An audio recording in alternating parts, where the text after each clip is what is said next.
अन्त म चाहिँ अब हप्तामा 7 दिन नुहाउँछु भने मम्मीले 2 दिन मात्र नुहाउनुहुन्छ होइन मम्मीलाई चाहिँ सफा सुग्घरहरू मन पर्दैन बुझ्नुभयो हाम्रो बुवा र मम्मी चाहिँ पहिलादेखि अल्छी हुनुहुन्छ पहिलादेखि नै हुन्छ नि अब त्यस्तो कामहरू केही गर्नु हुँदैन सबै मैले गर्नुपर्छ तपाईँ नुहाउनु कति दिन भयो भन्नु दाजु अन्त अन्त साथीहरू दादा दिदीहरू चाहिँ मेरो कोही पनि काम गर्नु हुँदैन होइन सबैजना बेरोजगार हुनुहुन्छ अनि मैले एक्लैले चाहिँ घरको पेट पालिरहेको छु अहिलेसम्म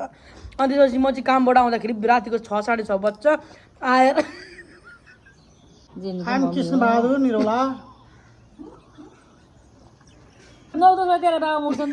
नमस्कार साथी हो मेरो नाम कृष्ण बहादुर निरौला जेनीको डेट यो भिडियो चाहिँ नि विदेशमा इन्टरभ्यूको लागि इन्टरभ्यू दिएको छु चेपेर त्यसले पर्दैन तपाईँले कि आउनु छेउमा भएको छैन देखिरहनु भएको छ पहिला म नमस्ते गर्छु तपाईँहरू आफ्नो नाम नमस्ते भनेर भन्नु बुझ्नुभयो जे म जे तपाईँ होमा हो मात्रै भन्नु होमा त्यो निस्कियो भने बुवा म भन्नु त बाहिर इन्टरभ्यूको लागि पठाउने भिडियो क्या यो एकदम जे भन्छु बाबुको अनुहार देखेन त बुवाले के त आउनु न बुवा पनि सबै ढालेको छ अघि माताले भन्ने जस्तो सिटै ठाउँ पुगेन पुरै सोफा छोडिदियो पहिला म भन्छु पहिला म तपाईँहरूले नाम कपालहरू मिलाउनु यो अस्तिको बेला भिडियो बनाउँछु भनेको इन्टरभ्यूमा यो 1 2 3 नमस्ते साथीहरू मेरो नाम चाहिँ जेनी हो है नमस्ते मेरो नाम अम्बिका कृष्ण बहादुर निरौला कृष्ण बहादुर निरौला कृष्ण बहादुर निरौला कृष्ण बहादुर निरौला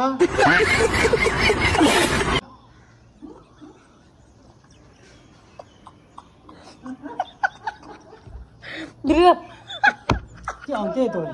म हामीहरू नेपाली भन्नु पर्यो यो कसैलाई पठाउने भिडियो क्या नगर्नु न 1 2 3 गम चुप चुप 1 2 3 गम नमस्ते मेरो नाम जेनी हो नमस्कार कृष्ण बहादुर निरौला मेरो नाम अम्बिका हो जेनी बोला दिन एकजना पहिला सुरुमा तेरो त्यहाँ भएकै छैन अन भइरहेको छ बुवा नभन्नु न पहिला म हामीलाई 1 2 यो म युज गर्छु 1 2 3 गम नमस्ते साथीहरू मेरो नाम चाहिँ जेनी भारद्वाज हो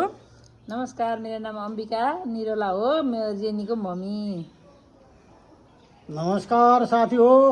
मेरो नाम कृष्ण बहादुर निरौला जेनीको डेट बरेला नगर्ने भयो इम्पोर्टेन्ट रेला भयो पठाउने भयो कसरी डेट भनेको के हो त त्यसो भए बुवा पठाउ साथीको इन्टरभ्यू विदेश बाहिर पठाउने भिडियो क्या नगर्नु न अमा तपाईँ मिलाउनु पर्छ मेरो तारिफ हुन्छ भिडियो इन्टरभ्यू पास हुन्छ फाइनल गर्नु है उहाँ टेन दिन नबोल्नु 1 2 3 गम नमस्ते साथीहरू मेरो नाम चाहिँ जेनी हो नमस्ते साथी हो मेरो नाम कृष्ण बहादुर निरौला नमस्कार मेरो नाम अम्बिका हो जेनीको मम्मी साथी तपाईँहरूले भन्नुभएको थियो मलाई अब लाइक यो चाहिँ एउटा मम्मी तपाईँलाई चाहिँ याद छैन यो चाहिँ एउटा इन्टरभ्यू हो होइन जुन चाहिँ मैले बाहिर पठाउनु पर्ने छ अन्त मलाई चाहिँ त्यहाँ सोध्दै हुनुहुन्छ कि मेरो बारेमा चाहिँ म बिहानदेखि बेलासम्म के गर्छु भनेर अब तपाईँहरूले यादै छ बिहानदेखि बेला कति बजीसम्म उठ्छु के गर्छु भनेर होइन साथीहरू म चाहिँ भन्छु म चाहिँ बिहानको 4 बजी उठ्छु होइन बा हो म चाहिँ बिहानको 4 बजी उठ्छु उठ्ने बित्तिकै म फर्स्टमा चाहिँ नुहाउन जान्छु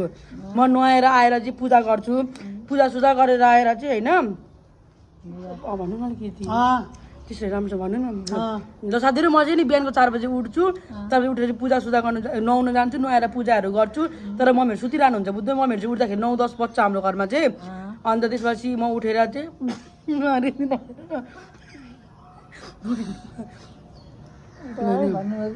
नरिँदिन भन्नु न नगर्नु न चुप लाग्नु न छिटो ए मम्मी नगर्नु न नगर्नु मेरो तारिफ हुनुहुन्छ कि त्यहाँनिर सोच तिम्रो तर भन्दा चाहिँ के हो त मम्मी थोरै बिमारी हुन्छ नि तपाईँहरू त 1 2 3 गो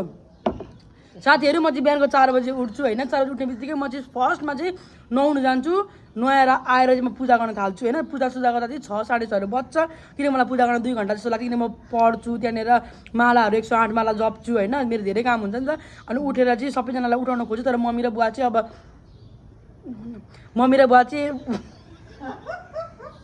बिमारी भएर होइन मम्मी र बुवा चाहिँ उठ्दाखेरि चाहिँ लाइक 8:30 9 बज्छ होइन अनि त्यसपछि उठेर चाहिँ मम्मीहरूलाई फर्स्टमा गएर चिया दिन्छु कोठामै चिया दिनुपर्छ बाहिर आउनु हुँदैन कोठामै चिया दियो त्यहीँ खानुहुन्छ त्यहीँबाट जुठो कपहरू टिपेर पनि ल्याउँछु त्यसपछि खाजाहरू बनाउँछु होइन हाम्रो बुवा र मम्मी चाहिँ पहिलादेखि अल्छी हुनुहुन्छ पहिलादेखि नै हुन्छ नि अब त्यस्तो कामहरू केही गर्नु हुँदैन सबै मैले गर्नुपर्छ त्यसपछि म ड्युटी जान्छु 10 बजे ड्युटी गरेर 1 बजेको ब्रेकमा चाहिँ म घर आउँछु घर आएर म खानाहरू पकाएर बाउ आमालाई दिन्छु होइन अहिले चिया पनि खाँदा चिया मैले पकाएर दिएको होइन 1 बजीको ब्रेकमा चाहिँ म घर आउँछु घरमा आएर चाहिँ खाना बनाउँछु 1 घन्टाको ब्रेकमा चाहिँ खाना पनि बनाएर दिनुपर्छ नि त मैले अन्त बुवा र मम्मीले 1 घन्टाको ब्रेकमा खाना पनि बनाएर दिन्छु अनि त्यसपछि खाना पनि मैले भित्र रुममै लगिदिनुपर्छ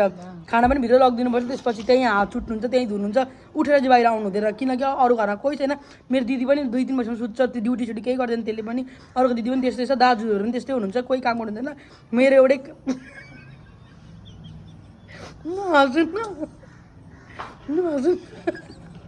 नहाँसु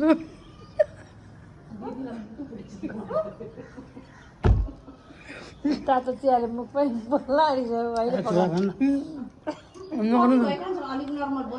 दिदी मेरो रियल कुरा भन्नु पऱ्यो नि त नगर्नु त्यस्तो कसरी कान्छ एडिट गर्नु त्यो टाइम नहाँस्नु न क्या अन्त साथीहरू दादा दिदीहरू चाहिँ मेरो कोही पनि काम गर्नु हुँदैन होइन सबैजना बेरोजगार हुनुहुन्छ अनि मैले एक्लै चाहिँ घरको पेट पालिरहेको छु अहिलेसम्म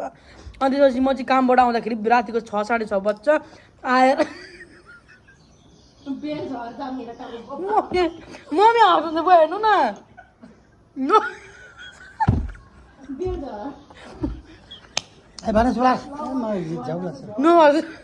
हो यो नानीले सही भनेको छ यसरी बिहान 4 बजे उठेर सबैलाई चिया दिने गरेको छ नुहाइ धुवाइ गरेर चिया बाँड्ने कार्यक्रम चालु रहन्छ अनि त्यहाँ पछिबाट चाहिँ चिया नास्ता गरेपछि हामी पनि नुहाउन जान्छौँ नानीले जो भन्दैछ एकदम राम्रो छ हाम्रोमा चाहिँ अब लाइक हप्तामा 7 दिन नुहाउँछ भने चाहिँ हाम्रो मम्मी चाहिँ हुन्छ नि हप्तामा 2 दिन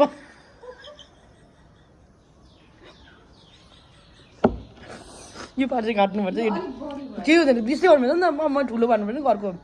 साथीहरू म चाहिँ हप्तामा 7 दिन नुहाउँछु भने चाहिँ मेरो मम्मी चाहिँ हप्तामा 2 दिन नुहाउनुहुन्छ त्यही पनि साथीहरू होइन अन्त म चाहिँ अब हप्तामा 7 दिन नुहाउँछु भने मम्मी 2 दिन मात्रै नुहाउनुहुन्छ होइन मम्मीलाई चाहिँ सफा सुग्घरहरू मन पर्दैन बुझ्नुभयो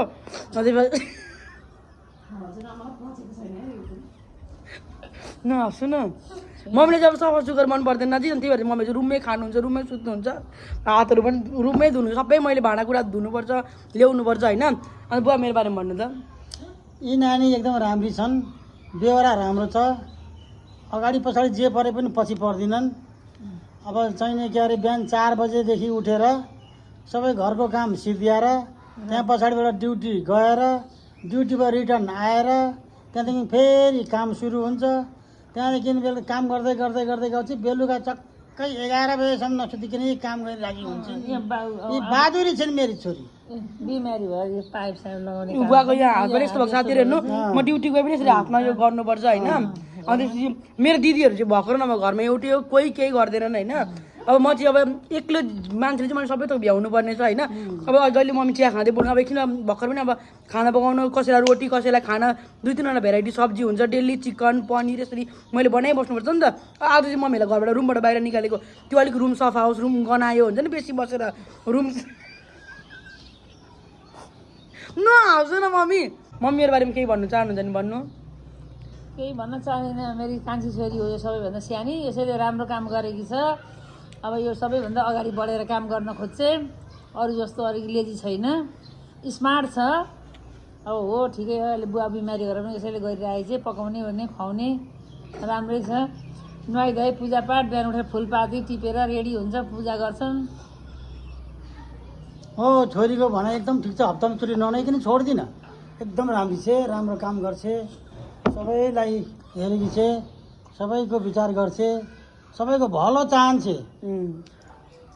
त्यही हो अब चाहिँ अब तपाईँहरूको जिम्मा मलाई लिनुहुन्छ कि लिनुहुन्छ तपाईँहरूको सब जिम्मा तिमीलाई कराइ होइन मलाई चाहिँ अब यहाँबाट भन्नु न कति तिमीले गरेर छ त्यो अनुसार तिमीलाई म सेलेक्ट गर्छु भनेको छ नि त होइन अब घर सबै हेर्ने कामै छ सबै मैले गर्नु साथीहरू त्यही हो छु मैले बिमारी हुने 2 जना होइन रुमबाट निक्लिनु हुँदैन मैले रुममा खाना लगिदिनुपर्छ भाँडा माझ्नुपर्छ लुगा डल्लै मैले धुएर सुकाएर उठाइदिन्छु 10-11 बजी उठ्नुहुन्छ मम्मी बुवाहरू होइन अब अरूको आमा बाउहरू 4-5 बजी उठ्नुहुन्छ तर हाम्रो चाहिँ अलिक डिफ्रेन्ट छ हाम्रो चाहिँ 10-11 बजे उठ्छ 9:30 को 10 होइन म यो बिहान उठेर पूजा गर्ने नुहाइ धुवाइ गर्ने सबै मैले गर्नुपर्छ मन्दिर पनि नजिकै छ मन्दिर पनि यहीँ छ सबै डल्लै मन्दिर पनि 2 घन्टासम्म चाहिँ रुद्रासमाला जपेर हुन्छ कि त्यो पढेर हुन्छ कि हुँदैन अब कतिवटा पढ्ने चिजहरू सबै मैले गर्छु है त्यति हो अब मेरो चाहिँ अब तपाईँहरूको मर्जी हो के हो कसो भनेर चाहिँ सबैजनालाई नमस्ते नमस्ते मन्दिर पनि देखाएँ अहिले त्यो फिल्म सानो आन्टी के अरे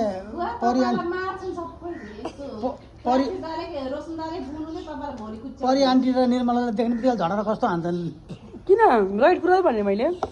सुगर बिमारले भन्छ यसलाई बिमाराले सुगरले सोधेर लान्छ भनेको खाना पाइन्छ भन्ने पनि हाम्रै घरमा रहेछ नि कति कमी राम्रो लाइक गरिहाल्न केलाई गर्नुभयो यो त एडिट गरेर बनाएर भोलि पठाउने उता यो त मेल गर्ने यो त म गरिदिन्छु त्यसले राम्रो भनिन राम्रो भने है राम्रो बहुत राम्रो माइजूलाई सुहाउने भने राम्रो भनिन हजुरआमा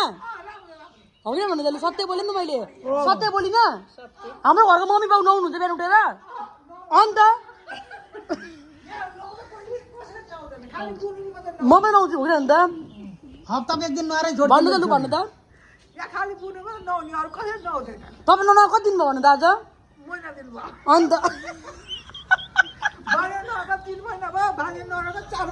अन्त सत्य हामी दसैँमा नुहाउँछौँ अन्त बुढी मान्छेले चाहिँ सत्य बोल्छन् गाई सत्य भने यी बहिनी नौसिन छिटो छिटो बिहान बिहान उता उठ्दाखेरि यही हो दिदीहरूको 1-2 बजे उठ्ने होइन त्यस्तो सिस्टम त्यही हो सबजना नमस्ते